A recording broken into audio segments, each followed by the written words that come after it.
What's good, party people? It's your boy Kung Fu Cape, Coach Cape, aka Darius Capers, whatever you want to call me, back with another video. And yes, you see, I got the coaching headphones on, so you know what that means. This is another coaching episode on the Dynastyers podcast, and I got something a little different. This isn't the Yukon rebuild. I actually am going to tackle two rebuilds at one time because I just want that challenge. You know what I'm saying? If you haven't peeped the Yukon rebuild, please do me that favor and watch it. Go to the YouTube channel at the Dynastyers podcast and peep all of the college football content I've posted on there. I'm telling you guys, we are going up with this game, but I want to bring y'all this introduction video because this one is near and dear to my heart. So, yes, this is the official episode one of my rebuild of my alma mater, Campbell University, the Fighting Camels. Roll humps. So, just a little backstory as to why this is so near and dear, so important of a rebuild to me. I attended Campbell University from 2016 to 2020 for undergrad, and my last year there was 2022, where I got my master's degree. In 2020, oop, pointing the wrong way, in 2020, before COVID stopped my Campbell Camels football season, they got to a slow start, started out 0-4. 2021 was the first year of my master's program, and they went 3-8, unfortunately. In 2022, they were 5-6. Now, their former head coach Mike Minter stepped down, and head coach Braxton Harris, shout out to him, he liked my tweet on Twitter, taking over the job in 2024, and he gave me his blessing to try to rebuild them on college football in 2024.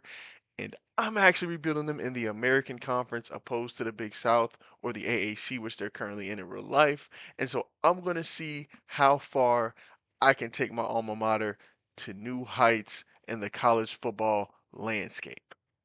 Now it's time to tackle our roster of players to really look forward to seeing this upcoming season in our rebuild. And it starts with one place, our star wide receiver, Keelan Rounds. Keelan Rounds is a junior from Tennessee who was our leading receiver last year as a sophomore, and he decided to, instead of entering the transfer portal, come back to Bowie's Creek, North Carolina, and try to set the single season Campbell University receiving record. And we're going to get him the ball early and often in games because he's one of the best playmakers on our squad. And just to give you another look at him, he is a star, four-star former receiver. And like I said, all he's interested in is balling out and winning games. And that is our goal. This is a player I can get behind because that's all I'm about as a head coach, balling out and winning football games. Believe it or not, our defensive captain, Jalen Means, also comes by the way of Tennessee, a former four-star high school player. And man, when I tell you he has the physical attributes to truly be a game wrecker in the American Conference, 6'7", 260 pounds. He's a fast guy on the edge. He can play the three tech, the five tech. He can even play a little D tackle. He's our team captain on the D line, and he's our voice in the locker room. You all know I pride myself on the quarterback position, and my quarterback for at least this season will be Joe Bowers. Joe Bowers is a former three-star high school recruit. He's a junior, and he also has a star development trait, but he's out of Colorado. I was able to snag him from Coach Prime. He wanted him to back up Shador, but I told him, nah, man, you can come here and start this season. And, now he's here. So I'm happy that he decided to come to Campbell instead of going to Colorado. Not gonna lie to you guys, probably the weakest position on our offensive side of the ball is our running back position. We do have our freshman Cameron Poe. He's more of a receiving back and he's small, but he does have good agility and good speed. He's a 68 overall, and we want to try to get him the ball in space. We don't want to, have him take too many hits. He was only a two-star recruit out of Texas, but he came from a small school in Texas where he broke their rushing record. So we definitely wanted Cameron Poe to be on the field as a freshman. He did end up redshirting because he was hurt that former freshman year, but he's going to hoop this year. So I like Cameron Poe a lot. We have another receiver back behind him, Akeem Bell.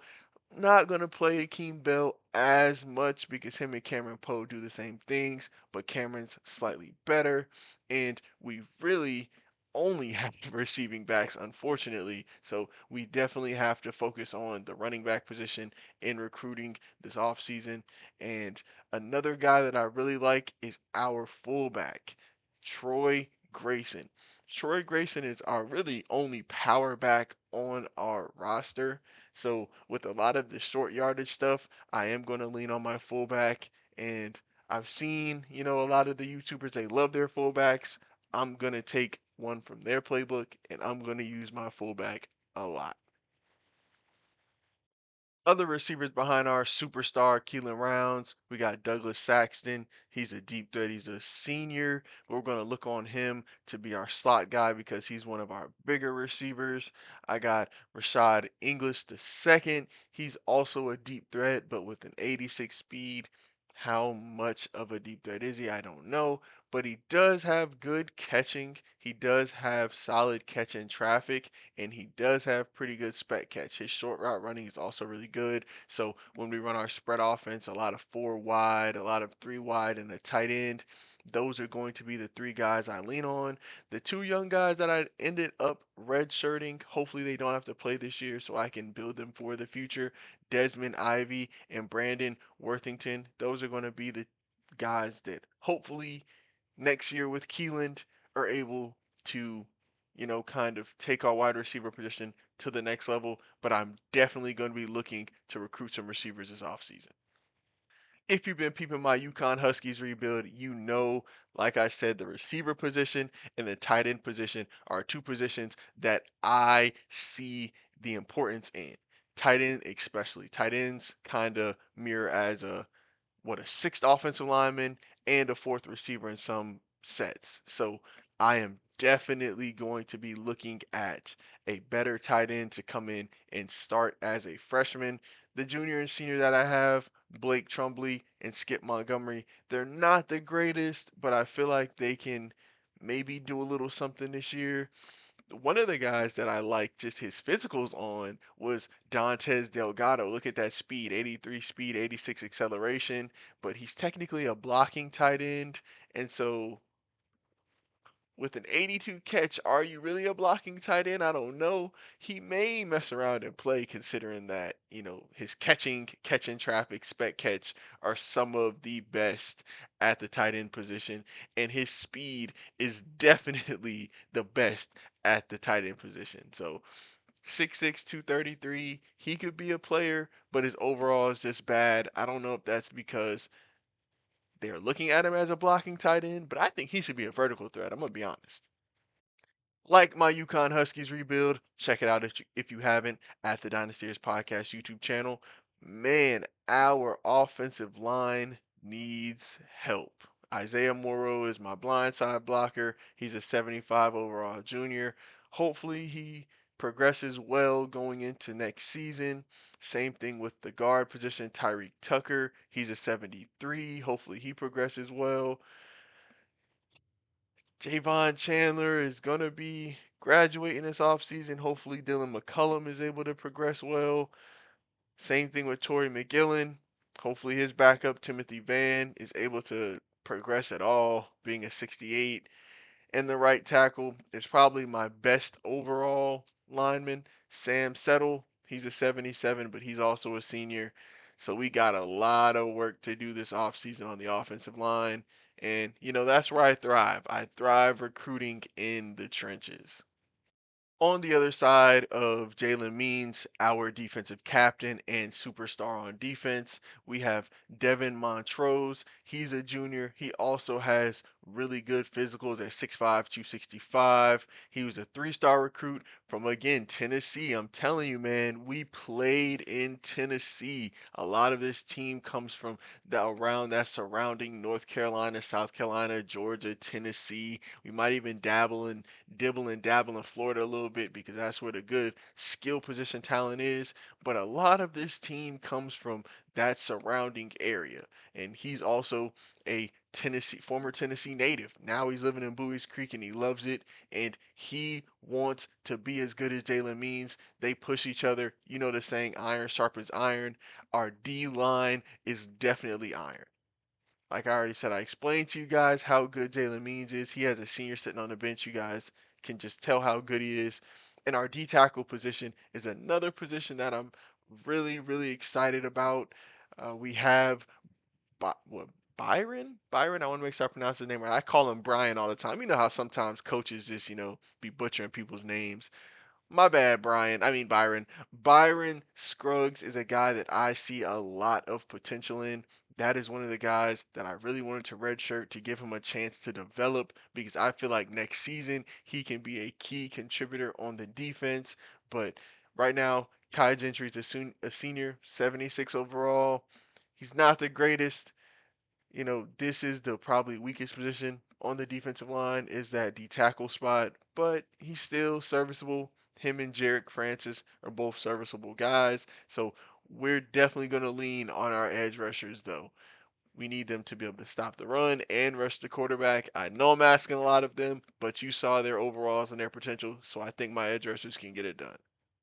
Another one of the guys on defense that I really saw potential in that I really can't wait till he gets on the field is Rod Hainsworth. He's a sophomore. I had to redshirt him just because of the depth we have at the linebacker position with a lot of upperclassmen. As you see, Jacoby Henry's a senior and Jake Gleaton's a junior, and they both play similar ways. They're both power rushers, both kind of edge type guys to get to the quarterback in the 3-4/4-3.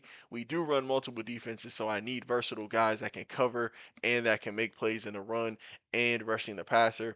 But Rob Hainsworth with that 83 speed, 91 excel, I want to give him the chance to continue to develop. I feel like he can really be a good guy. And the thing I liked about him the most was that he was the highest zone cover out of all of my left outside linebackers. I feel like his versatility will be key on my defense next year.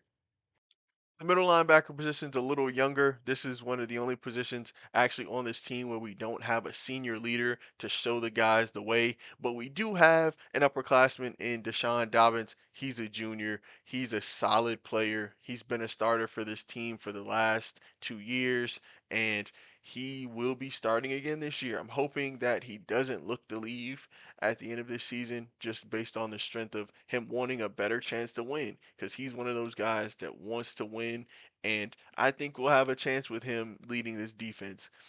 Jake Cornelius is a sophomore who has potential to be a great tackler.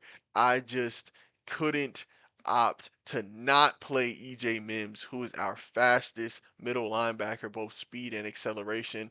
We need that kind of, balance between a guy that's fast and can cover and a guy that can make plays in Deshaun Dobson.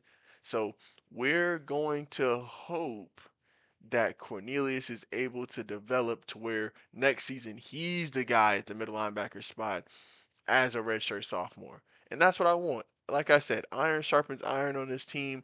I need guys trying to be the best that they can be because that's the only way Campbell is going to be the best football team that we can be.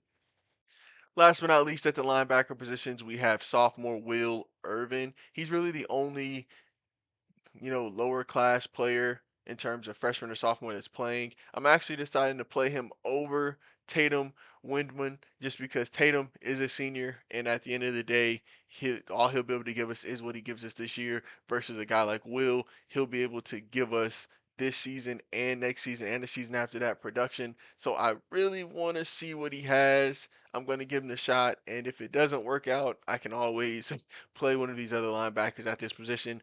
This is definitely our weakest linebacker position out of the three, but we're going to, try to build on a young guy, see what he can do. I wanted to save my other defensive captain for last because Bryce Todman is my other defensive team captain. He's my best cornerback. He was a 4-star high school recruit out of, like I said before, Chattanooga, Tennessee. We live in Tennessee getting talent on this squad, man. And Bryce is a stud. He actually had a chance to be a seventh round draft pick last year, but I told him to come back to Campbell, man. I said, come back to the school. I promise you, we're going to get you in the fourth or fifth round.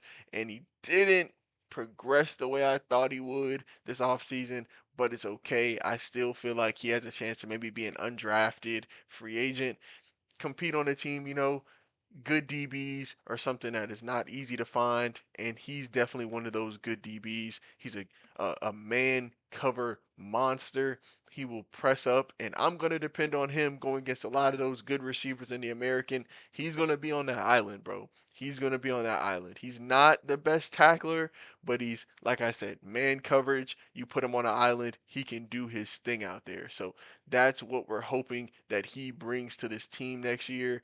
Just being able to take one side of the field away so I can shade to the other sides, because you're going to see our linebackers after him. I mean, our cornerbacks after him, excuse me. I'm still got linebacker on the brain, are not that great in terms of speed, in terms of being able to just press up and cover one on one. He's definitely the cream of the crop on his team.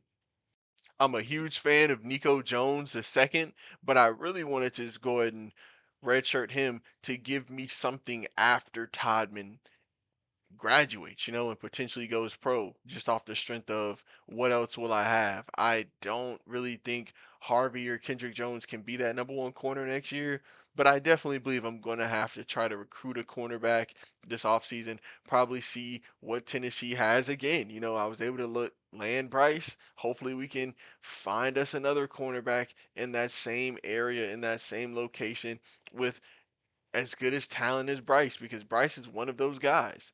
And like I mentioned, the reason I'm going to leave Bryce on that island by himself against wide receiver ones is because we have solid safeties. Kareem Culliver, he will definitely be shading a lot to that cornerback two side, just because we're going to need help. We're going to need safety help with that other corner because, like I said, I believe Bryce can get out there, jam, man, cover those number one receivers.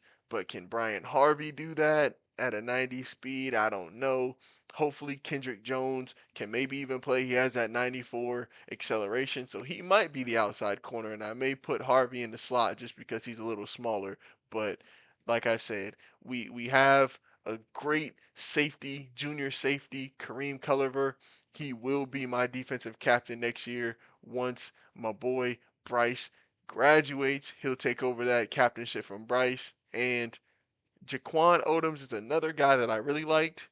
I honestly thought about moving him to corner, but when I called him in my office, he told me he wanted to stay at the safety spot because he likes the idea of potentially playing the other safety spot next season with Kareem, depending on what happens with our defense. And so I told him, okay, I'll let you sit out, I'll let you develop, and we'll give you your shot next season with that 92 speed. He's a monster, bro. At the other safety spot, we have Jay Sean Hopes. He's more of a box safety, as you can tell. He's not as fast. He's not the greatest cover guy, either zone or man, but he definitely does not mind getting his nose dirty and playing in the box, being a secondary linebacker. 71 tackle, 83 hit power, 84 pursuit. He honestly wanted to move to linebacker and play in the middle, but I told him, nah, man, we need you continuously being that hybrid, strong safety. And, in my mind, I kind of compare him to those great DBs or those great safeties that, can do it all. My man from Alabama that just got drafted, he reminds me so much of Jay Sean. And I honestly had a brain fart on his name, but he plays for the Brian Branch. Yeah, Jay Sean Hope. Jay Sean Hopes reminds me of Brian Branch. He also reminds me of a Kyle Duggar, the safety for the Patriots. just his versatility, his ability to be able to cover the tight end position, play the slot receiver, also play in the box, be another linebacker. I'm going to use him all over the field because, like I mentioned, we run multiple schemes on offense. We're also going to run multiple schemes on defense. It really is going to depend what team we're facing this week as to what we run offensively and defensively. And Jay Sean Hope going forward is going to be a big part of that. And he's also a star, and guess where he played his high school football? Tennessee.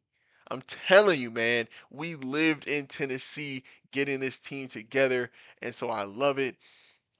Special teams is equally as important. Anthony Austin's our senior kicker. He has tremendous kick power, kick accuracy is good as well. We had a freshman that walked onto the team, Bentley Richmond. I told him I was going to redshirt him just so I could allow him to continue to develop because Austin's our guy. He's going to keep being able to make kicks. And I won't be surprised if, he doesn't miss a field goal or extra point all season with the way his development, the way his overall looks. And our punter, Hayes Westing, a 79 junior, also a big leg, also great accuracy. We're going to depend on him to flip the field when our defense needs that, and when our offense stalls out to help our defense out before they get on the field. So yeah, man, that's pretty much what the team is looking like. Also, I wanted to come and show you guys what my recruiting board is looking like day one. I'm definitely going for the big fish, and you guys are going to see that right here. It's a bunch of 4 and 5 star guys. If they were interested, they got thrown on the board. And we're actually gonna go through a couple of these recruits right now and throw them some scholarship offers, just because, like I said, we want to build up the trenches. That's one of the main things we need to do with this squad. And Steve DeBose is a 4 star D tackle. He's from North Carolina. Gotta throw him a scholarship. I keep saying contract. I want to say contract because I'm thinking NFL, but it's scholarship, capers. It's scholarship. We're throwing Turpin? Jared Turpin. He's a 4 star left tackle. Going and throw him a scholarship. Marquise Nobles, throw him a scholarship. And we're just going to kind of work through another guy from North Carolina that's a 4 star that has slight interest in us. We're going to throw him a scholarship. We're really trying to flip the talent as quickly as we can at Campbell. We don't have time to be bad for a couple years and then, try to nah, bro, we're going for it. These guys, they haven't decided where they're trying to go, so we're going to throw our hat in the ring day one. And I know y'all see I got 35 people on my board. I am going for it, bro. And this is actually a recruit I wanted to highlight. Rayshawn Royals. I told you guys we need running back depth, and I believe that's what he is. I believe he might play cornerback and running back, but it says he's an elusive back, or maybe he plays safety or something. I'm not sure, but I'm looking to get him. If I can get any one of these like superstar stud recruits, it's him. And I believe he's the number one player in his class. Imagine if we were able to bring in the number one player in all of high school to come to Bowie's Creek, North Carolina, bro. That would be insane, bro. I'm going for it, bro. I'm going for it. And I think I'm gonna just, like I said, kind of just go through all these guys scholarships, and I'm just gonna, try to see what I can do. Try to get somebody to maybe commit. Is there anyone interested? Is there anyone that's, maybe ready to commit right now? I don't know. We gotta see though. We just gotta see. And yeah, like I said, all these guys down here, like 1 star guys and guys that were actually interested in us, we have to throw them con try to say contracts again. We have to try to throw them scholarships as well, just to kind of cover ourselves. Because at the end of the day, if we're not able to get all of those 4 and 5 stars, which we probably won't be able to get everybody, we have to try to build up the depth on this team somehow, some way. Yeah, bro. So pretty much my thought process with rebuilding Campbell University, with rebuilding the Bowie's Creek Beast, as we're gonna call them. If you're a monster on that East Coast, bro, we are going to try to recruit you. You're gonna have to tell us no. If you want to stay on that East Coast, if you're from what? Let's think about this. New York down to Florida and you're a stud, you're getting a contract offer. I'm gonna say contract hundreds of times because I am so stuck in Madden still, guys. But you're going to get a scholarship offer from Campbell University. You're going to.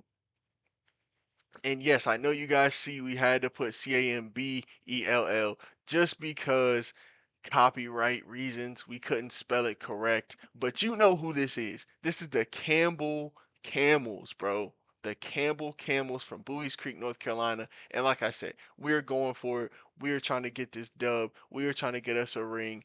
And that is our goal here in Bowie's Creek. So yeah, man, I just kind of went through the roster of important pieces for y'all for what you guys can expect for Campbell University. I also wanted to go through my recruiting decisions, my recruiting thought process, and all the scholarships I gave out. Yes, I'm not going to keep saying contracts. I promise y'all. They're the same thing in my opinion. You give contracts out to professional athletes, you give scholarships out to the college athletes. So, but yeah, I just wanted to kind of update you guys on what I have going on, what to expect going forward with my Campbell Camels rebuild. Yes, I know that I don't have the P in there, but I had to exclude the P because of copyright problems. I'm not trying to get sued by Campbell. I'm an alum. I don't, I owe them enough already. I'm not trying to get sued because of copyright problems. So I just, had to kind of doctor it a little bit. But you guys know who it is. You see the logo. So let's get Campbell an American Athletic Conference championship. Let's get in the playoffs and let's win a national title. That is the goal here for this rebuild. And so, like I said before, if you guys got any ideas, if you guys got any, anything you guys want to see in these videos going forward, please let me know, man. I am open to suggestions. I know I don't have it all figured out. I'm trying my best. This is new. This is different for me. I'm used to streaming, but it's okay. I like this better because these last longer than a stream. So, with that, I'm going to call this episode to a close. And if you've made it to this point in the video, you're the real MVP. You're the champion to keep repeating as champion and to stay locked in with everything we have going on here at the Dynastyers Podcast. Please give us a sub at the Dynastyers Podcast on YouTube and also drop a like on these videos. Drop a comment on things that you want to see, on ways I can get better. Because, like I said before, I don't have it all figured out.